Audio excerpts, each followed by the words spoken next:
2013 marks the 40th anniversary since the last U.S. combat troops withdrew from the Vietnam War. To this day, veterans of Nam still talk about the conflict, which killed more than 58,000 American soldiers and left countless others suffering from post-traumatic stress disorder. NCTV 17's Kevin Maychek met several local veterans who shared the hardships of returning to civilian life after surviving the war. Naperville resident and past commander of the Judd Kendall VFW, Jack Schiffler, enlisted in the Marine Corps in 1965. A year later, he was sent to Vietnam to fight in the 2nd Battalion. Over the course of the war, many Americans protested back home, and when Schiffler returned to the States in 1967, he could not believe the disrespect one of those protesters showed him. This cute little young lady walked up to me. She's about 5'6" and cute as a button. She says, "You're just back from Vietnam." I said, "Absolutely, ma'am."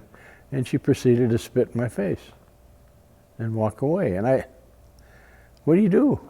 It was very hard to understand when you're just doing your duty for your country, how people could treat you like that. Paying tribute to those sent to defend the Republic of Vietnam is an exhibit inside Cantigny's 1st Division Museum where visitors can see how they got involved in the war and the roles that they played. 3 Vietnam War veterans came to Cantigny Park for a panel discussion about their experiences, largely focusing on what it was like to come home and their transition back into civilian life. When I got on the plane to come back, I never ever felt more of a feeling of euphoria in my entire life.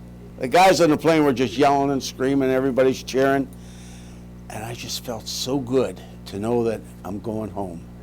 They said the media often painted a negative picture of the troops fighting in Nam.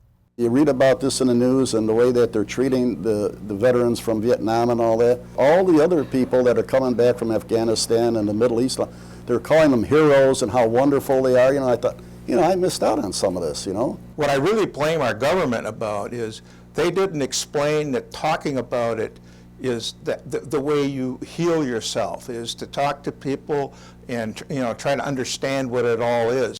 Today, these servicemen are talking about it. In fact, 2 regularly give tours throughout Cantigny Park. As for Schiffler, he too enjoys talking with younger generations about his experiences in the war, hoping to make a positive impact on how they view those who have served our country then and those that are serving now. It's an imperative upon us to talk to these kids, let them know what went on, and hopefully we'll never ever let that happen again. I'm Kevin Maychek for Naperville News 17. Cantigny's Vietnam War panel was part of its Date with History series.